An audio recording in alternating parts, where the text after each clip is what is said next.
situation sont liées à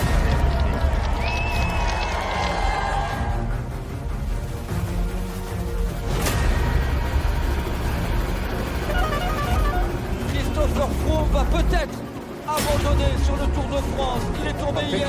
Playing with us at the moment, but Contador has crashed here.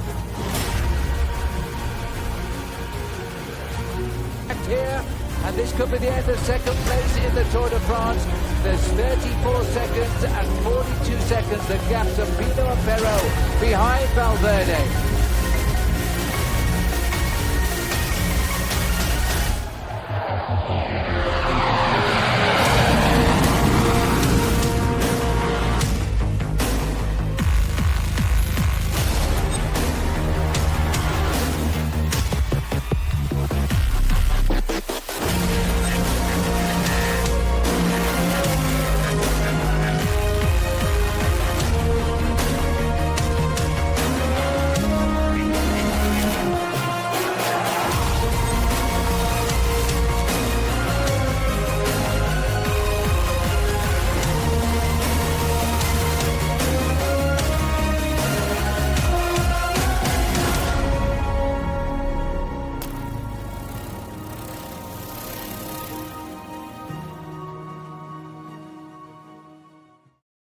Les Matteo Trentin vont rentrer, c'est pas une bonne nouvelle non plus pour le clan belge.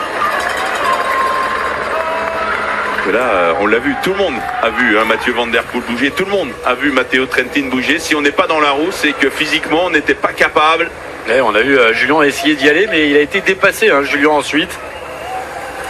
C'est pas forcément une bonne indication visuelle sur la forme de l'Auvergnat dans cette fin de championnat du monde.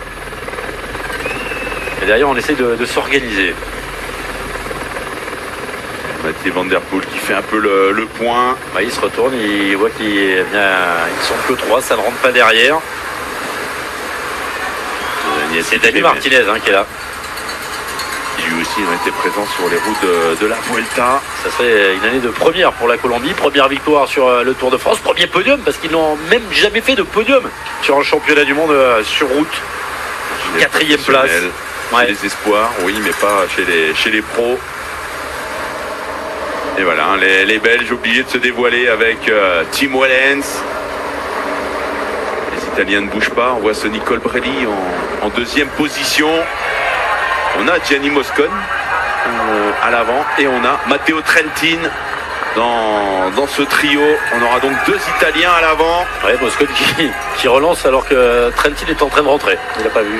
Je pense qu'il n'a pas vu. On rappelle qu'il n'y a pas d'oreillette.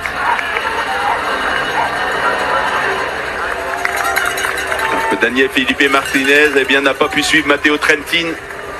Wow. Et Van Der Poel, ils sont donc désormais 5 à l'avant. Impressionnant Matteo Trentin. Il a ramené Mathieu Van Der Poel sur le trio. Mais regardez, comme Van Der Poel est rentré, tout le monde va se regarder, ça va faire peur et ça va permettre au groupe derrière de revenir. À moins que Mathieu Van Der Poel y aille tout seul. Ou Trentin. Mais bon, après l'effort qu'il vient de faire, ça va être compliqué. Alors, comme ils sont dans le groupe derrière, parce que là, suite à cette accélération, ça a explosé. Et les sprinteurs en difficulté. Alexander Christophe distancé, c'est ce qu'on vient de nous annoncer. Oliver Nassen, un équipier de moins dans le clan belge, distancé également. Stephen Kung qui n'a pas voulu prendre le relais là.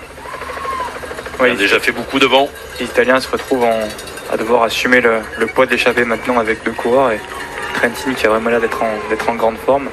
Van Der Poel qui joue son va-tout. Quel coureur ce Mathieu Van Der Poel. Comme à l'Amstel qui n'a pas peur de se découvrir très loin de l'arrivée, de prendre ses responsabilités. Là on a vraiment un groupe hyper intéressant et je pense que les nations comme l'Australie, la Belgique ou la France ont intérêt à réagir tout de suite si elles veulent pouvoir encore jouer ce maillot irisé. Surtout que ça commence à s'organiser et que Mathieu Van Der Poel prend ses responsabilités. Et c'est pas surprenant de voir Matteo Trentin lui emboîter le pas. Ils se sont croisés il y a quelques semaines sur le Tour de Grande-Bretagne. Et quand il a vu la forme de Mathieu Van Der Poel, Matteo Trentin qui était très fort, il s'est dit là, je ne vais pas louper la roue si je peux. Gorka Izagirre qui est semble-t-il sorti également. Il nous avait même semblé plus fort là, Matteo Trentin il y a quelques minutes que Mathieu Van Der Poel. Il est revenu sur le phénomène néerlandais avec une grande facilité. Et si Gorka Izagirre arrive à faire la jonction derrière, c'est Michael Matthews dans la roue de Bettencourt. Bah, les Colombiens sont pas mal. Ils ont Dani Martinez à l'avant, il y a Carlos Bettencourt qui est en train de chasser derrière Izagirre. Et pas de Belge, pas de Français. Les deux grosses nations absentes pour l'instant des débats à 30 km de l'arrivée. On rappelle qu'on a perdu Philippe Gilbert, Remco Evenepoel dans le clan belge. On rappelle que tout à l'heure, Julien Alaphilippe n'a pas été en mesure de suivre l'accélération de Mathieu Van Der Poel et de Matteo Trentin. Derrière, on a vu 2-3 coureurs tenter de sortir. Il va falloir vite rentrer puisque après le faux plat. Non, c'est Tom Skujins. Ah, Skujins, ah oui, le laiton. Pas mal aussi. Ah, c'est pas mal aussi. Et pour personne pour l'Australie. Et bon, premiers sont les Australiens. En tout cas, il vaut mieux rentrer rapidement dans la Les position. Australiens, c'est qu'ils ont roulé beaucoup au départ, on l'a vu. Ils ont tout de suite assumé derrière le groupe de 11. Enfin, ils sont pas loin, mais il faut les boucher. Hein. C'est quelques, C'est pas fait. c'est quelques mètres. Ah, il y a 8 secondes. Il y a 8 secondes, mais on rappelle, là, ça va remonter un peu. Et devant, eh bien, on s'entend bien. Matteo Trentin qui fait le point. Mathieu Van Der Poel qui ne se préoccupe pas forcément qu'il y ait deux Italiens à ses côtés. Pas un souci. Stephen Kung qui va peut-être commencer à sauter les relais. Hein. Il est quand même échappé depuis un peu plus longtemps, le Suisse.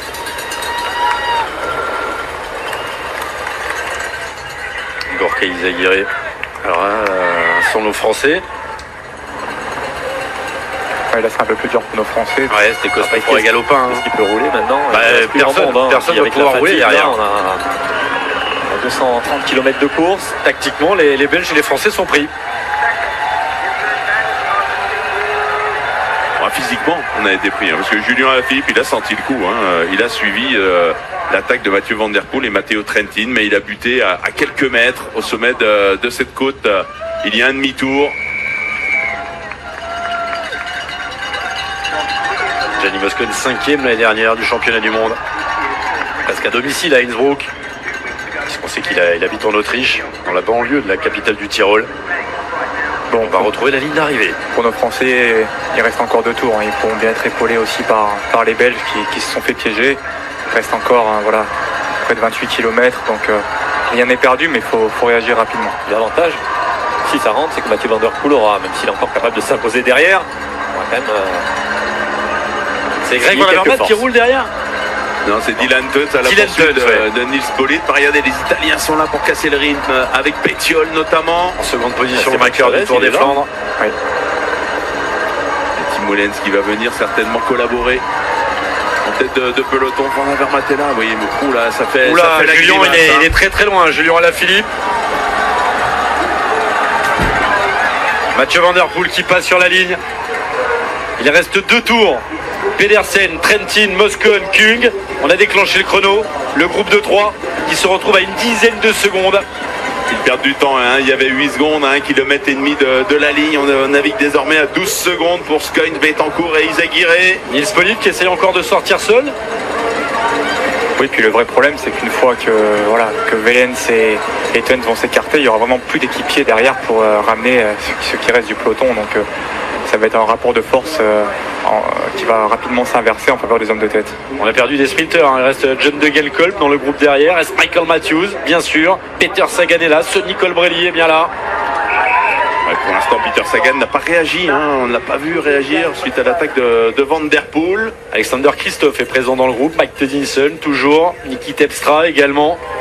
Donc ils sont 36 potentiellement à pouvoir être champions du monde. Et Gorka Izagirre vont enlever l'impair.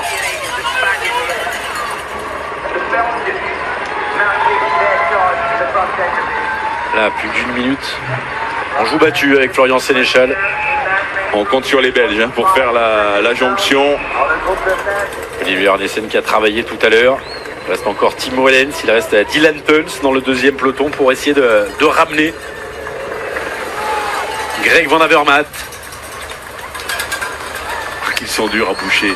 Là, on se dit, pas de problème, allez, une petite accélération, on rentre, mais les 10 secondes qui séparent le groupe de tête et ce trio, c'est infini. Là, on est dans un long faux plat montant. Hein. Il y a 26 km de l'arrivée, on voit encore. Hein. Les coureurs allaient chercher des gels, essayer de s'alimenter. On a vu Gorka Izagirre prendre un petit peu de temps là.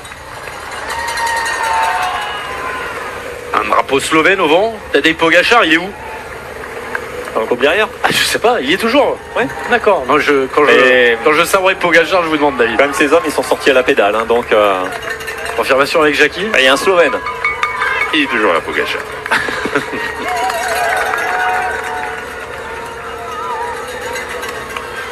Et voilà, on capitule hein, pour Betancourt, Tom Skujins et Gorka Izagirre. Quand on se retourne constamment, c'est que nous ne sont pas en mesure de revenir sur le groupe Van Der Poel. Et puis derrière, on va retrouver les deux Belges.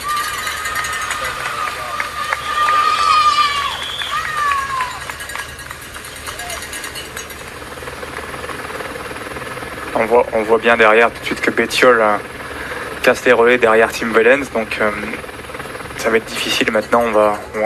Les grosses nations comme la Belgique et la France vont vraiment manquer d'équipiers pour essayer de réduire l'écart sur ce groupe de favoris, comme vous le rappelez, avec Van Der Poel et Trentin qui sont vraiment sortis à la pédale.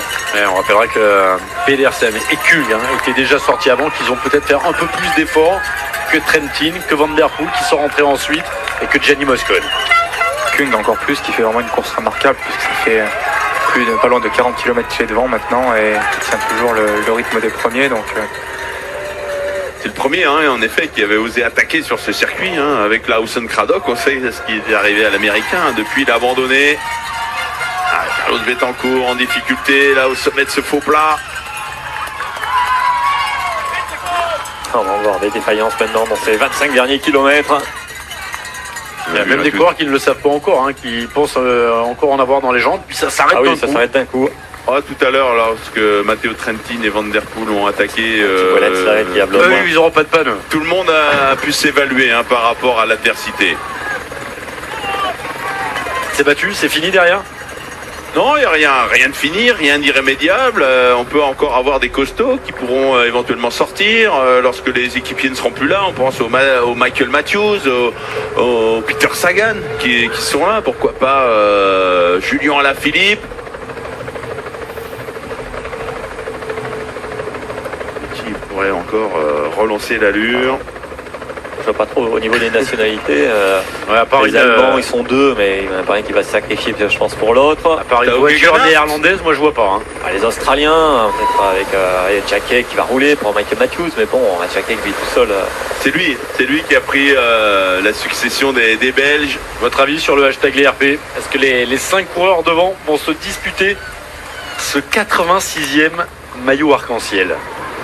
Dans la prochaine difficulté, il y a un coup avec les coureurs qui se sont fait piéger, les Peter Sagan, Julien Alaphilippe, Michael Matthews qui sortent derrière. Je pense que ça va se faire peut-être dans la prochaine difficulté.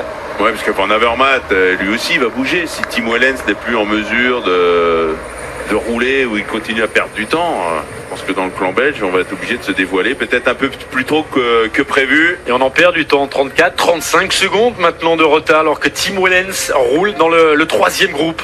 Oui, puis on a vu qu'ils étaient dans le peloton 2 à se relayer Wellens et Jack Haig, et devant ça tourne bien, et c'est à 5 gros rouleurs, ça roule vite, dont les 2 meilleurs de la course pour l'instant avec Trentin et Van Der Poel, donc c'est normal qu'ils prennent du temps. Après, il y a une petite différence de vitesse au sprint entre ces 5-là, avec Matteo Trentin et Mathieu Van Der Poel nettement au-dessus des rouleurs. Kung, Pedersen, il fera toujours de Gianni Moscon, capable d'être 5e au championnat du monde, capable d'être 5e également sur Paris-Roubaix. On parlait de Flandrien, encore un. Oui, puis on voit que dans le peloton, on n'arrive pas à revenir si facilement sur ces poursuivants avec Betancourt, Izagirre et Skujins. Ça veut dire que le rythme n'est pas non plus effréné, ils vont avoir du mal à rentrer devant. Jack Haig s'est écarté, il n'y a plus que Tim Wellens qui roule. Je pense que dans la prochaine bosse, s'il a les jambes, Van Avermaet va tenter un baroud d'honneur. Il y a encore un Belge, on l'a vu à Dylan Teuns à l'arrière, et j'ai vu un Belge qui discutait avec Greg Van Avermaet. Yves Lampart, je pense. Ouais, probablement Yves Lampart. Il doit toujours être là, parce que là il y a le feu. Parce que le souci, c'est qu'au pied de la prochaine bosse, ça sera quoi l'écart? Il y aura peut-être pas loin d'1 minute, et il faut boucher 1 minute sur Matteo Trentin, Mathieu Van Der Poel, Gianni Moscon, Mats Pedersen. C'est pas que des coureurs on voit qui se relaient bien, qui s'entendent bien à l'avant. Oui, parce que tout le monde roule. Que Moscon roule, on comprend, puisqu'il a Matteo Trentin, son leader, qui est là. Mais Stephen Kung et Pedersen, eux, pourraient un peu sauter un peu des relais. Ils sont échappés depuis beaucoup plus tôt. Ils sont moins rapides que Van Der Poel et Matteo Trentin. Ils pourraient se réfugier sur cette stratégie. Mais voilà, on est au championnat du monde, on est à l'avant et on joue crânement sa chance. Apparemment, sur le hashtag LRP, c'est réglé. Ah, il y a de fortes chances. Philippe, on a d'accord, c'est joué. Ça va se jouer entre Van Der Poel et Trentin. Ça ne rentrera pas. La messe est dite. Pour Michael, Mathieu Van Der Poel, champion du monde. Après, l'autre question qu'il faut se poser maintenant, c'est dans le groupe devant, c'est comment battre Mathieu Van Der Poel. C'est la seule question que se posent les téléspectateurs d'Eurosport. Pour l'instant, ils ne se la posent pas. Ils essaient de creuser par rapport au peloton. Mais quand on va arriver dans les 10 derniers kilomètres, oui, ça va jouer tactique. Et on sait que Mathieu Van Der Poel, après, on court également. Bien sûr, il y a une équipe de champion du monde. Après, il y a le podium. On va voir comment ça va dérouler. Puis les Italiens sont qui sont quand même deux dans ce groupe de 5. Mathieu Van Der Poel, il dort, bien sûr. On a eu le petit dessin de Dadou. La patte dans la poitrine de Raymond. Raymond Poulidor qui est déjà monté sur un podium au championnat du monde. Mais bon, c'est Raymond.